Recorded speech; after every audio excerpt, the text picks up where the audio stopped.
welcome to the Thinking Talmudist. Today we have a special surprise for our friends online and for all of those who are here in person. Those who were here last night at the Torch Center were witnessing a remarkable presentation on how to live a life of heaven on earth. It's available on Facebook and YouTube. But we have the special privilege to have Rabbi Lazer Brody with us today here at the Thinking Talmudist. And I'll tell you something incredible, right? What do we say every time we talk about Talmud? Every single week when we talk, we say it is relevant. There is nothing that is extra. There's nothing that's missing. There's nothing that's just a coincidence. There's no extra word in the Torah. And the more you dig in, the more it is fascinating to see the truth of every word of the Torah. So what does the Torah have to say about coronavirus? Oh, right. What does the Torah have to say about this? If you keep my commandments, I will not put the diseases on you that I put on the Egyptians. Okay, we'll see. We'll have the rabbi talk about it. Bullseye. So it is an amazing thing. The rabbi is going. I spoke with the rabbi about this. Driving back from the airport, I had the absolute privilege to bring the rabbi from the airport to my house, and it really was a remarkable discussion.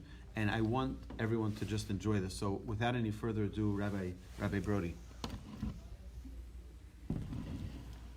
Thank you very much for my esteemed host, Chaver, spiritual brother, Rabbi Baruch Hashem. And I could tell the community in Houston, you're lucky to have him. I don't want to embarrass him.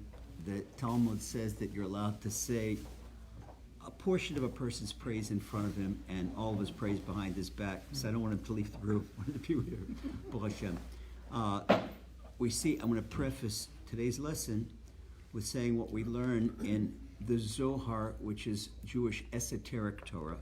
That's the esoteric commentaries on the Torah, that the world was created when the Almighty looked into the Torah and created the world. The Torah was his blueprint for the world. And the Torah was way, way, way before, as King David writes in Psalms, way before the world was created. So we see everything in the world can be seen in the Torah. You just have to know where to look and how to look and in depth to look. Okay? So, Rabbi Ari asked a great question, where do we see coronavirus? And exactly hit bullseye. Do you listen to Moonabim's podcast? Okay, fantastic. Anyway, there is a passage in the book of Exodus that says, I'm going to say it in Hebrew and translate it. Kol hamachla asher samti b'mitzrayim lo asim alecha ki ani Hashem ofecha. This is all the disease that I put on Egypt, I will not put on you because I am the Lord your healer. People look at that passage and they say, wait a second, Almighty God, don't do us any favors, okay? Don't give us the disease, and then you won't have to heal us, okay? Good deal? People say that, and it sounds, wait a second, so what's the blessing here? What's the blessing here? That the Almighty tells us he's not going to give us the disease that he gave the Egyptians because he's our healer. Wait a second. Have to understand one thing. Egypt is the archetype of heresy. There's a person that's non-religious, never learned about religion, I don't like the word religion, I like the word faith. Okay, never learned anything about Torah, never learned that there's an Almighty, never learned, he's the physical world. Never learned the spiritual. Okay, you can't fault a person like that. In the Talmud, we call that a baby born into captivity. You can't complain, what's the thing? Okay, a baby, like what was in the Holocaust, some mothers, to save their babies, they gave them to monasteries. All right, so that baby grows up. The baby had a Jewish mother and a Jewish father. They were taken away in the Holocaust. And now some rabbi comes along and says, you're Jewish, why don't you keep Judaism? Hey, come on, Rabbi, quiet. That baby grew up in a monastery. All that baby knows is what the monks and the nuns taught him. Okay, that is called tinok shenishba, a captive baby captive. So many people that never grew up with the knowledge of Torah, the knowledge of Talmud, they just don't know. For them, their education is New York Times or Texas A&M or wherever they had their education. Okay, but in Torah, we learn things that you can't learn anywhere else. And this includes everything, every disciple, every discipline, every intellectual discipline. And you can see the Rambam, Maimonides, who was the greatest physician that ever lived, the greatest astronomer that ever lived, one by one. Maimonides, he got everything right out of the Torah, because Maimonides knew how to take everything out of the Torah. I'll tell you, one of the happiest days I ever had when I used to be the head of rabbinical seminary, and when I was Rosh Kollel, and I was teaching my students, we were teaching laws of kashrut, and there is a way to calculate what happens if a pot absorbs a non-kosher substance, and you need 60 times the thickness of the pot, the volume of the pot. How do you figure it? Oh, some said, oh, this is easy. I'm going back to my university days. By the way, I was not born with this. Okay, this is not part of my manufacturer's original equipment. This came later. This came later in life when I got out of my second war I started a whole spiritual journey that brought me here today. This is began in 1982. In 1982, I left my life as a soldier and a farmer and went total immersion into Torah. And I found out that in a very short time, I learned in about a year of yeshiva, of Talmudic learning, what I didn't learn in a bachelor's and master's degree in agriculture at the University of Maryland. Okay, so we've been down there both paths. Rabbi, you haven't been in the Army. Rabbi, you haven't been in the university. Yeah, we've been down both paths. So we have a basis of comparison. Learn life sciences as a Aggie. We learn bacteriology and botany and biology, all life sciences, physics, chemistry, organic, which I barely squeaked through. Okay, yeah, that's the roughest thing for people in life sciences. But it's all in the Torah. It is all in the Torah. So what about coronavirus? Let's go back to this passage in Exodus. We said, okay, Almighty God, don't do us favors. Don't give us diseases and don't give us cures. But that's not what the passage, that's not how to interpret the passage. The disease I gave to Egypt. Why did Egypt get those plagues? Why did Egypt get slapped in the face? What did Pharaoh say? Pharaoh was not non-religious. Come on, man, don't confuse me with laws of Shabbat, laws of Kashrut. We're talking only about faith. When Moses came to Pharaoh, and Moses said, I've been sent by the Almighty. The Almighty said, let my people go. Pharaoh said, the Almighty? Who's he? Mi Hashem shenishma b'kolo. Who is the Lord that I should listen to his voice? That's already chutzpah. Okay, say, it's okay, I don't know him, I never knew. He knew every other, all the idolatries, all the idolatrous worship. But not only did he say, okay, tell me about your God. Tell me about him. Let me hear about him. Who is this? Tell me proof. How can you ask for some kind of proof, ask for some kind of validation? No. Right away, I don't want to listen to him. I don't want to hear him. Okay, that is... So we see that denial. It's not that he didn't know. He wouldn't have been published if he wouldn't have been punished if he said, I don't know, Almighty, tell me about it. But the fact that he denied, that, we already missed that. And the fact that he blasphemed, who's saying, okay, you don't know somebody, but if you don't know somebody, why say something bad about him? And why something, who is he? It's like, who's the president of the United States? I should listen to him. Who's the governor of Texas? I should listen to him. Who's the county sheriff? I should listen to him. That is pretty cheeky. That's pretty cheeky. A person get him into trouble. So we're talking about the Almighty. We're talking about the ultimate authority. Okay, at least say, well, listen, I've never encountered him. I don't know. I'm not aware of him. Let's learn. Have an open mind. No. Right away he was negative. So he got the plagues. Let's see what happens in history when any time anyone ever tried to outsmart the Almighty. And we could see this. There were once two Irish shipbuilders. And these Irish shipbuilders, they learned from nautical history about ships that sank and what happened, a breach in the hold of a ship, water sank. I said, we're going to outsmart everything. We are going to build a ship that is unsinkable, invincible, and it's going to have 5 holds, where if one hold gets breached, the other 4 holds will be enough to maintain its buoyancy, so it won't shrink. So it won't.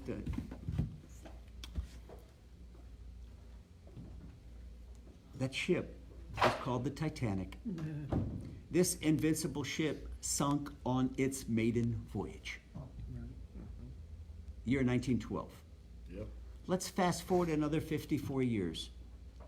There were 2 building engineers in Manhattan that looked at the Empire State Building and they said, no, we can beat that.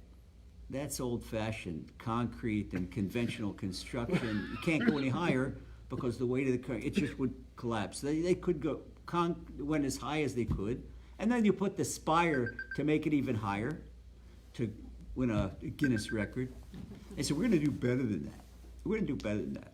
We're not going to go the conventional concrete route. We are going to build a higher and lighter building that can withstand hurricane gale winds. They made a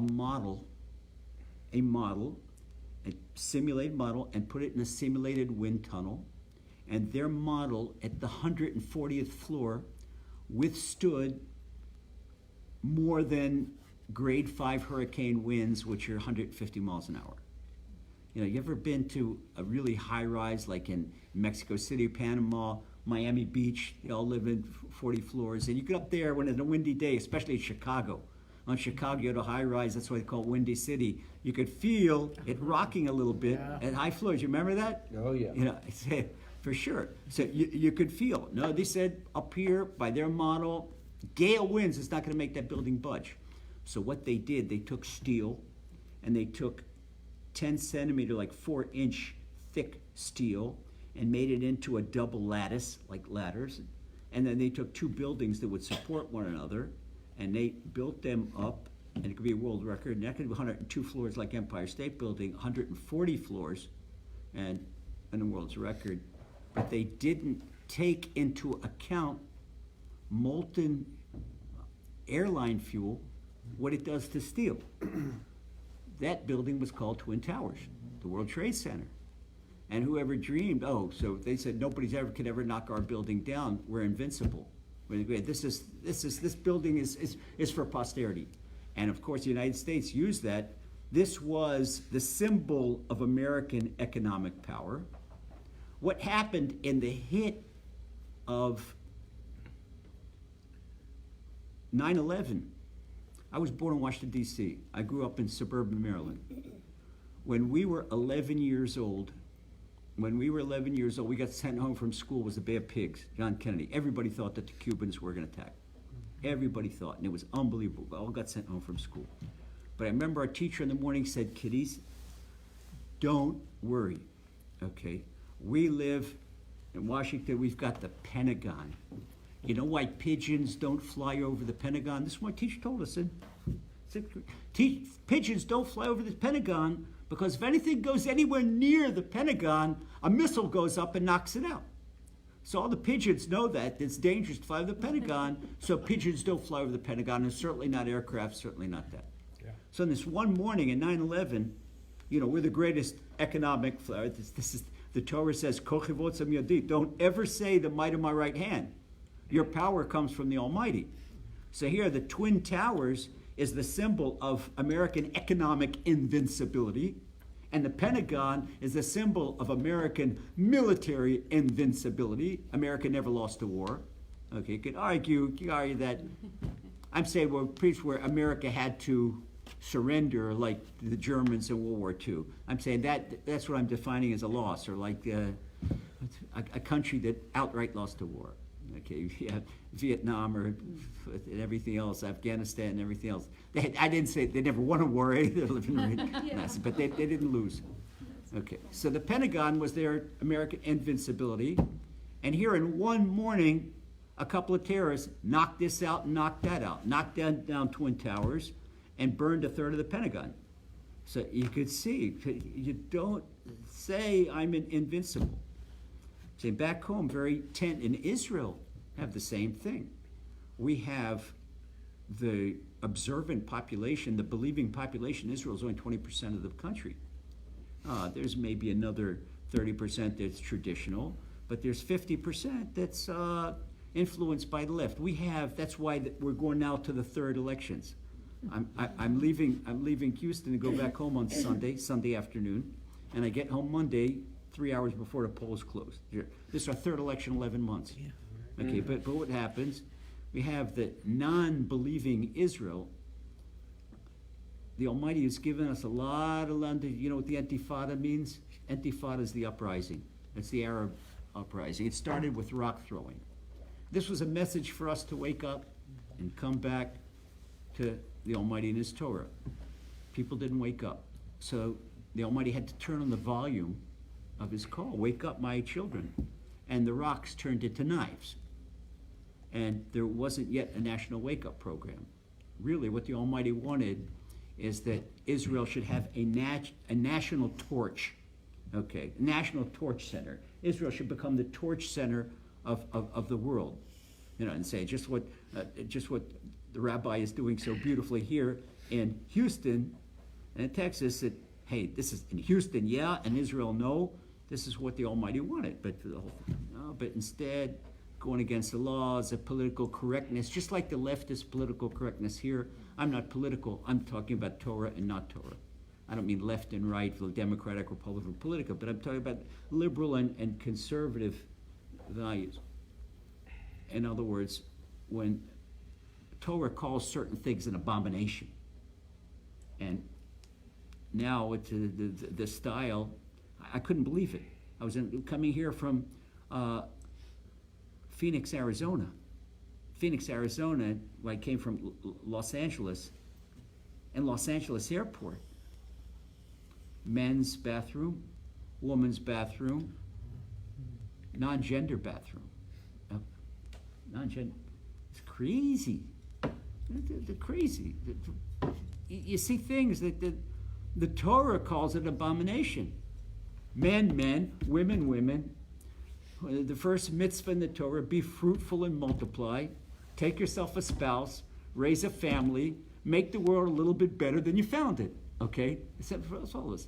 So how do you do that, make the world better, when it's a dead end to humanity by doing something that the Torah calls an abomination? So we're going to see that. That's got a lot to do with the coronavirus. So Israel didn't wake up. Oh, but Israel finally says, we beat Hashem. Okay. They escalated from knives, stones, to knives, to guns, to bombs, to Qassam rockets, to Katyusha rockets. Katyusha rockets, I know, I live very close to Ashdod, and we get the town of Ashdod on the southern Israel coast, not far from Gaza, and we get fired at from time to time. Israeli government says, Israel intelligence and Israel know-how made for $500 million what's called the Iron Dome anti-missile system. Okay? An Iron Dome battery costs $500 million. To send up a missile, anti-missile rocket, it costs $50,000. It cost the Hamas to build an Iranian Katyusha missile $750. Okay, so what the cost effectiveness? So $50,000, okay. So now, just when they say, look at the effectiveness of an Iron Dome system, we're not talking about its cost effectiveness. An accountant said it's not effective. Okay, but say it saves lives, that's effective. There's no price to human life. Then something else, all of a sudden the Iron Dome can't stop. And the Almighty is laughing, really laughing at Israel when third graders on Gaza side, for less than $3, they're building a kite, and they take the tail of the kite and put it in gasoline, and the wind's coming off the Mediterranean. If a kid knows how to fly a kite, that kite in 18 seconds is good and high. So they light the tail, and the tail's on fire. The kite goes up, and there's only westerly winds coming off the Mediterranean from Gaza, and Gaza's only 5 miles wide and goes right in, someplace even less than 5 miles wide, goes right into Israel, the south of Israel, and had thousands and thousands and thousands of acres and forests burned. You know what he says? You think you can outsmart me? You can't outsmart an 8-year-old kite-flying kid. The Iron Dome, and what do they do to stop something like this? The drones can't stop it. An F-16 can't stop it. And here they are. And you see the Israeli government groveling to Gaza. Oh, please stop the bombs. We'll give you this. We'll give you more fishing territory. Unbelievable. This is deterrence. This is military. You can't beat the Almighty. So what happened? Let's see something else where someone thought they beat the Almighty. Do you remember what year was penicillin invented? About 1940. 1943. About that, the early 40s. No, they had it in World War II. 1943. Okay, it was in the middle of World War II. Yeah. All right. What happened before penicillin? Sulfur drugs.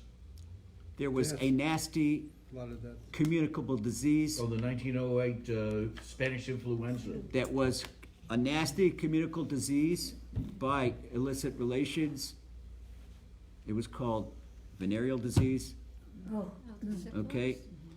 When penicillin was invented, voila, it knocked out the venereal disease. Okay. So now we've outsmarted all the people. They've outsmarted the Almighty. That's super Okay. So what happens anytime a person thinks that's what we saw this with the Titanic, we saw this with Twin Towers, we see this today with Israel's defense system, we see this here. Oh, they outsmarted penicillin, outsmarting all. Now, the Torah says, "Thou shalt not commit adultery." That's in the 10 Commandments. That's in the top 10. We've got 613 commandments, but that made it into the top 10. Okay, like on radio. Okay. Oh no. But here people say, "Oh no, we got penicillin. We can do whatever we want." And other people said, "Well, the stuff that's called the abominations, and we want the same-sex business." What did the Almighty do? HIV virus. Okay, guys, you think you beat me? Here's something new. What family of viruses? You could Google me. Anything I'm saying, Google, check me out. The family of viruses that the HIV virus belongs to is the coronavirus family. Okay. Why is it called coronavirus? Corona in Latin means crown. Crown in Hebrew, the Holy Tongue, is keter. Keter in Kabbalah is the highest aspect of godliness before it filters down here. That nothing. It's pure godliness. So we see that guess where coronavirus is also coronavirus, same family. There is another virus called the MERS virus. You remember the MERS virus? Yeah. MERS. It stands for Middle East Respiratory Syndrome. Comes from Egypt, Kalamachla something Mitzrayim, that the very disease that I sent to Egypt, I won't send on you. What's the very disease? That the MERS is. The MERS virus is what families it come from? Coronavirus. So you have the MERS virus, the AIDS virus, the coronavirus, all the same family of viruses. Same genus, same species. It's unbelievable. Unbelievable. So now we see something else. So what's it got to do with China? I'm not going to tell you something from the faraway book, some story, a personal experience with Lazer Brody. Marty gives me the privilege. I go around the world talking about Torah, talking about emunah, which is the pure and simple faith. I don't talk about religion, I talk about faith. And this is a message for all of humanity. All of humanity, it doesn't matter. I speak to people of all backgrounds, not just Jewish people. And within the Jewish people, everybody, the whole spectrum, doesn't matter who they are. Colorblind and not affiliated to anybody but to the Almighty. And everybody, this is a basic right of a person to believe in the Almighty. It's a basic right. Okay. I came to China with 2 suitcases. One suitcase had my clothes in it. Another suitcase had my books, a faith book. So they stopped me at Guangzhou Airport, checking in, and wow, they stripped me head to foot, all the suitcase, everything out. And the Chinaman, or the customs officer, he called his officer, was a woman, and she called her officer. They didn't know what the books. Right. Okay, so that the head officer was fluent in English. We started looking here, and it's got the G word in there. You cannot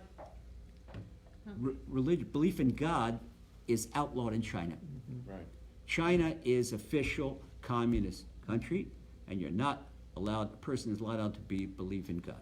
Okay, and certainly you can't disseminate anything that has to do belief in God. So they say to me, these books are outlawed. You cannot bring these books in the country. So what do? So the Almighty illuminated my brain. That's where you get everything from. And I said, this is not for the Chinamen. I'm coming to the Chabad house in Guangzhou. There are American Jewish businessmen. There are Israeli Jewish businessmen.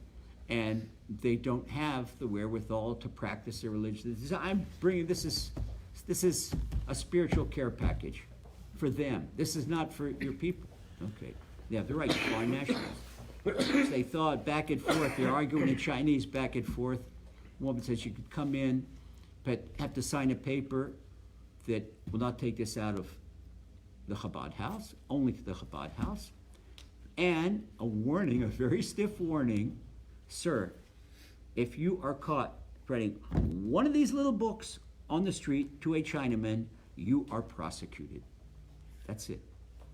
Be forewarned. We're warning you. You are not allowed to do this. Okay, so we see, wow, look at this connection. The disease I gave to Egypt, I will not give you because I am the Lord your healer. What is Egypt? Egypt is not Egypt per se. We know that the Torah, it's eternal. The light of the Torah is eternal. Egypt is the archetype of the heretical state. That's exact China here, okay? So China has this law. No, the Almighty is not here. China says, oh, nobody gives, we have the best medicine, Chinese medicine. You're all the time, Chinese medicine, alternate medicine, Chinese medicine. Nobody's better than us. No doctors are better than us. Okay, let's examine that. Plus which their heretical state, now they got the coronavirus. And where did they get the coronavirus? They got the coronavirus from a city in the live animal market. You go to China. Right. One thing, I couldn't breathe in China. I couldn't breathe in China. What they sell, they eat anything that moves. That's right. Dead or Octopuses and alive. cats and Dead or yeah. alive. Eat a And bat. they stack them in the Okay, markets. and you're one right. You can't. advocates on the other. Yeah, and you see, and the stench, the spiritual stench, it's choking. It's really. We have the 7 Noahide laws. The 7 Noahide laws are the laws that govern all of mankind.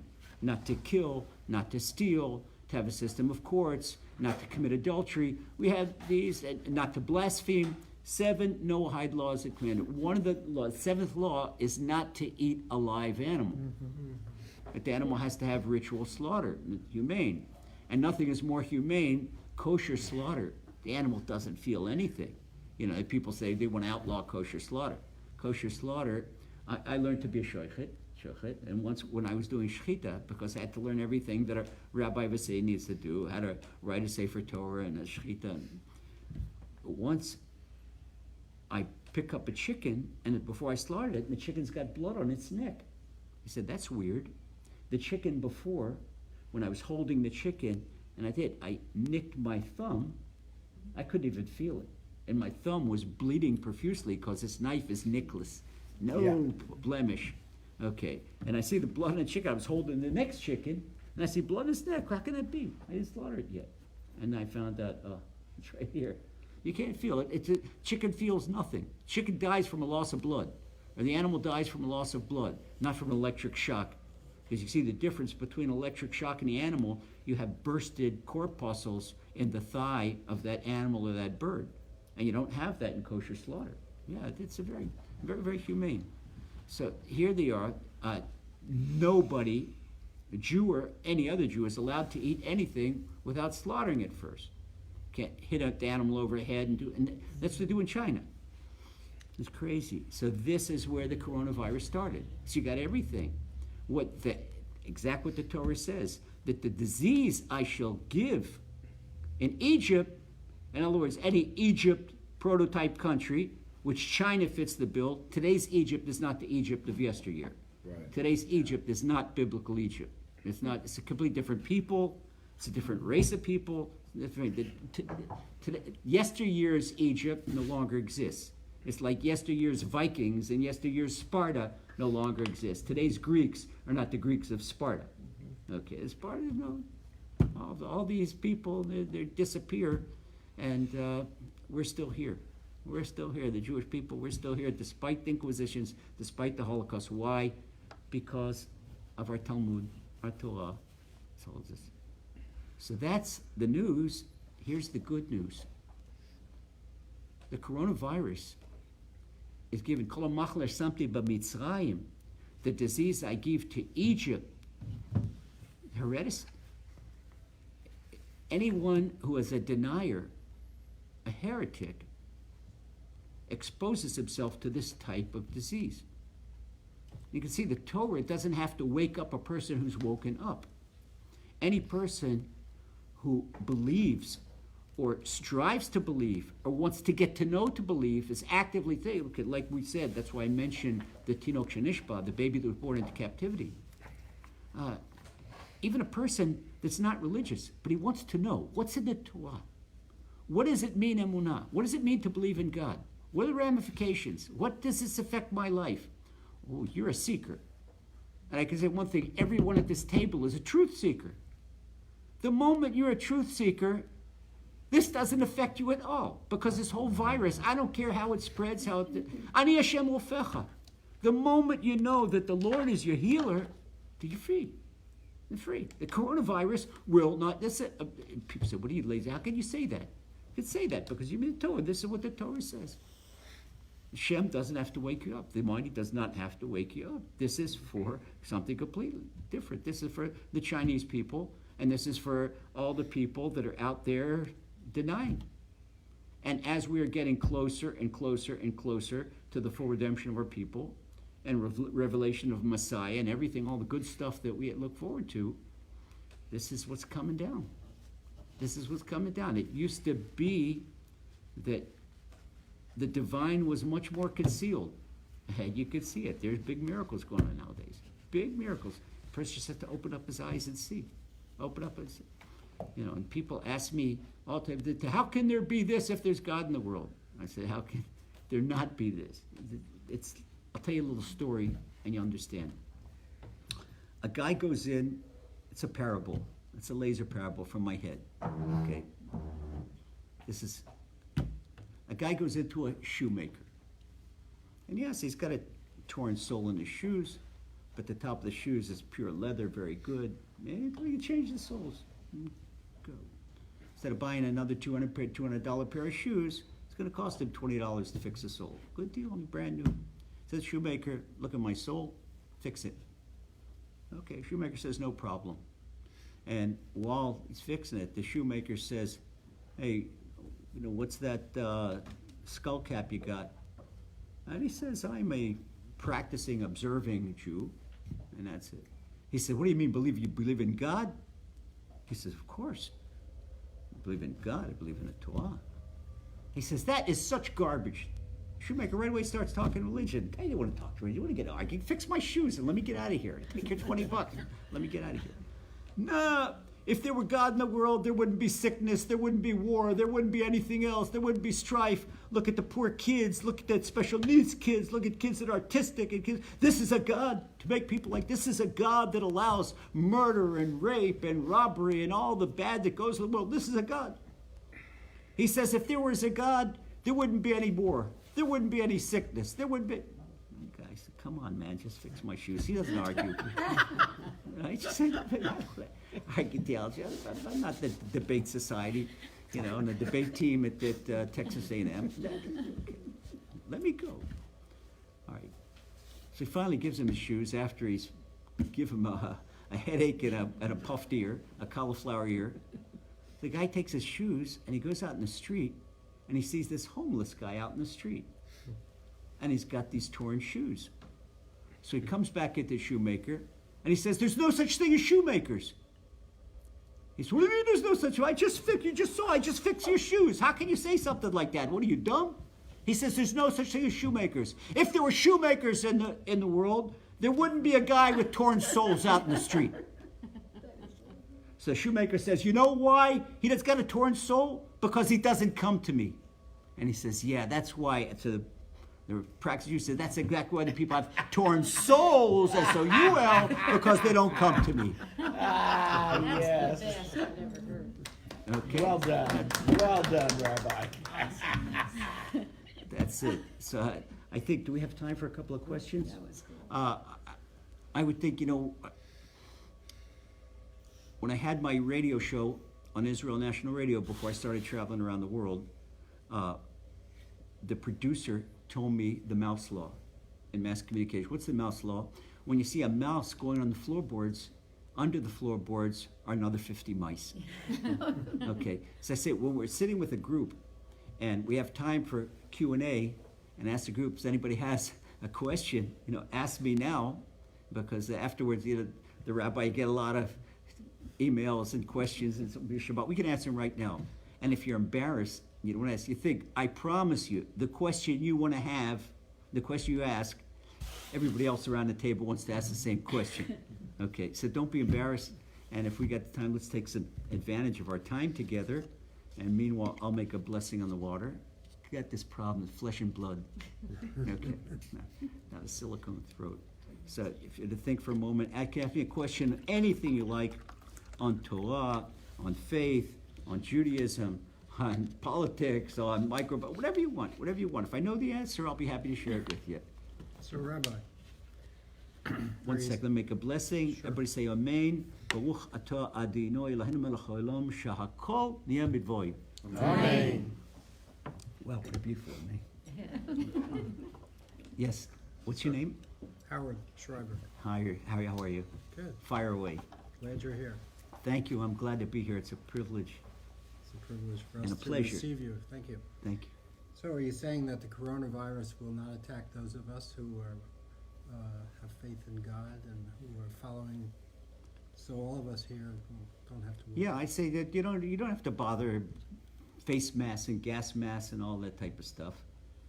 You don't want to, be the passionate Hollywood kiss to somebody's got a coronavirus, because we say we don't go out at I-95 and play touch football and say Almighty protect us. We have to basic care. Don't step into it. Basic care. We don't go on a tour in China. We do our basic care. What is the delineation of our basic care? It's called hishtadlut, our effort we must make. Okay, for this, we ask our spiritual guide. We ask Rabbi Volpe. Okay, I'm a member of the community. What must I do? What is called my ishtadlut svira, my reasonable effort? And the rabbi will tell you, okay, get a vaccine, do this, do that, do that. That's what we have the Rav for. He's our guide. But beyond that, don't have to go crazy. Don't walk around with the gas mask and, don't get near your wife and she doesn't get near you. That's already not things off the wall. But basically, it's the greatest health insurance, the faith. For example, the Talmud tells us about the blessing we make when we come out of the toilet. It's called the Asher Yatzar blessing. I once gave a lesson to a group of secular policemen in Israel. And before the lesson, this was in a different city, and I'd come on the bus, and I asked the police officer who was in charge, my host, I said, can you show me where the men's room is? He said, fine. And I came out of the men's room, and I washed my hands, and I said my blessing. He says, what, Rabbi, you make a blessing after that? I said to him, have you ever had a disorder in that area? That's right. Yeah. Too frequent or too little? Okay? And how much you realized, what a pleasure it is when everything works right. Isn't that worth a blessing? Very important. Okay, so comes along the Gemara, and the Gemara says, if you want to be healthy, say that blessing. So that is part of it. It's spiritual health insurance. It's spiritual health insurance. And oftentimes, a person gets a health wake-up call because he disdains this blessing, makes short of it. So we say that blessing with intent, and that works. But I safely say that the whole message of the coronavirus is not for people with faith. It's for the deniers. It's for the people that say, like Pharaoh, who is the Almighty, that I should listen to him. Okay, we'll see. So you're saying Get the there. barometer, or the essence, the line is not the emunah. I thought it would be shomer mitzvahs. I didn't understand the question. So the line, you're saying one who walks in faith, that's where the line is. It's not the shomer mitzvahs that protect you. I didn't say that. I just want clarity. No, I didn't say that. I said, first of all, okay, if you go to a dentist, you're not going to ask him about your lungs or your heart. If you go to an orthodontist, you're not going to discuss with him your root canal. He's there to embrace this. This is his specialty. Okay. There are synagogue rabbis and city rabbis and stuff like that. I'm an emunologist. Okay. I talk about emunah. All right. Love it. Okay. We can continue on. Emunah is really the first mitzvah. Emunah, I define emunah as the one on the left side of the check. You can have 10 zeros on the check. And imagine that 0 is keeping kosher, and that 0 is keeping Shabbat, and that 0 putting on tefillin, and that 0, many zeros. Okay, they're all great. And so now you've got maybe 10 zeros, and you've got a $10 billion check. If you don't have a 1 on the left side, You got zeros. you got a big zero, bunch of zeros. worthless. The 1 on the left side, Hashem Elokeinu Hashem Echad. The Lord our God, the Lord is one. You've got the Almighty in your life, and you're doing the mitzvot because you believe in the Almighty. Now, the Gemara tells that a person may do mitoch shelo lishma ba lishma. The Talmud says that a person, it's good to start performing the mitzvot at any rate, because when he starts the mitzvot and he gets the light of the commandments, this will illuminate his soul, and he'll come to emunah. That's also a way. That's entrance level, but that's not all the time. To live your life doing Torah and mitzvot like a parrot and not believing in Hashem. Because I could take a Brazilian parrot and teach him how to say "Bauchata, Bauchata." You know. But it'll still benefit him. What's that? It'll still benefit him. The Brazilian parrot?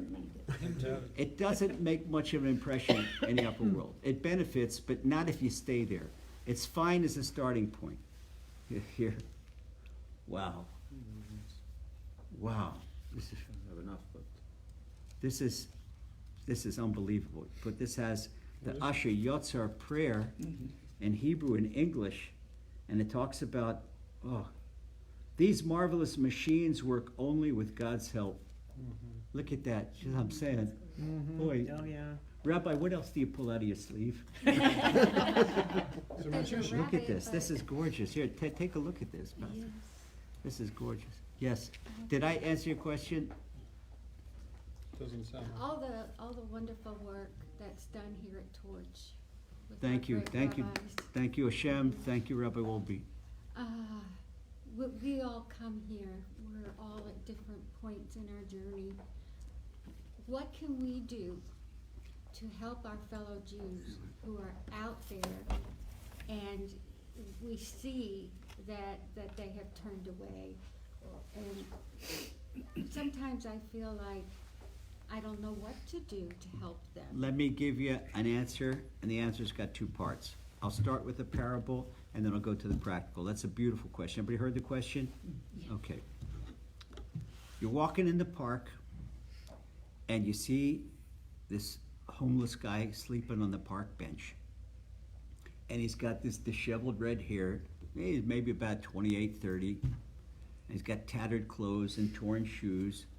And he's covered himself up with newspapers, doesn't have a blanket. And he hasn't showered in who knows what. Tatty hair and all greasy and this and that. And wait a second, he looks familiar to me. You take a closer look, that's the king's son. What's he doing on the park bench? What's he doing? And you say, hey, aren't you the prince? And he says, yeah. So what are you doing on the park bench? 3 miles away is the palace. Everything. You could be in fantastic food, fantastic clothes. You're the heir to the richest person in the world, that's the king. Okay, what do you do out here on the park bench? He says, why don't you ask your father for what you need? He says, I don't have time.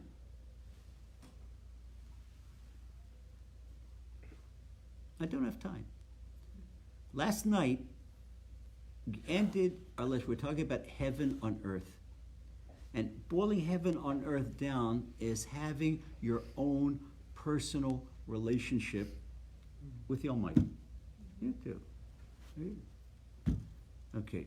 We say in also the book of Exodus, Ze keli ve'anveu. This is my God. It's mine personally. I'm not, they might even look at you, mine. And there's plenty of them to go around for everybody. Have my own relationship. So what does it mean to have a relationship with someone? First of all, communication. I told people to feel the Almighty in their lives. And out of last night's thing, I said, that's my next book, 3 Minutes to God. It came out last night. You have your own relationship with the Almighty, and it illuminates your life and brings you to a level of potential and happiness you can't even dream of. So what are the people that are all, okay, there are the people that never got to know the Almighty because that nobody ever taught them. And there are the people that were, quote, observant and went off. How can an observant person go off? I mean, how can you be the daughter of a king and you've got this $50 zillion inheritance waiting for you and you've got everything you need? You say, no, I don't want it. No, I don't want it. I'm leaving the palace. You leave the palace because you don't know that you're the daughter of the king. You think you're the housemaid. I don't want to be the housemaid. I don't want to be the laundry maid. You're the princess. What are you leaving the palace for? You're the princess. Nobody ever told you the princess. Nobody ever told you that you're the king's daughter.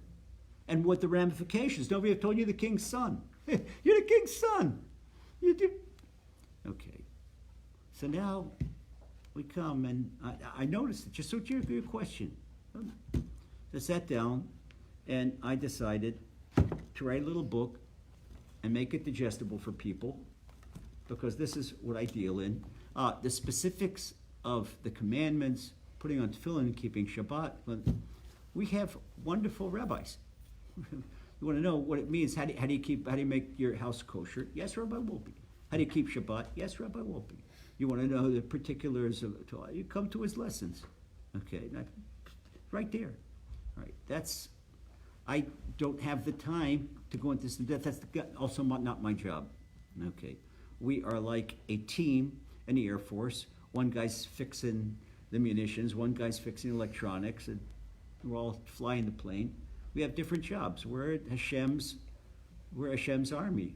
We're Hashem's army, and that's why we network. We work together. His success is my success. My success, his success. So we have a level of mutual respect, love, understanding, cooperation. Because it's the same thing like in the infantry.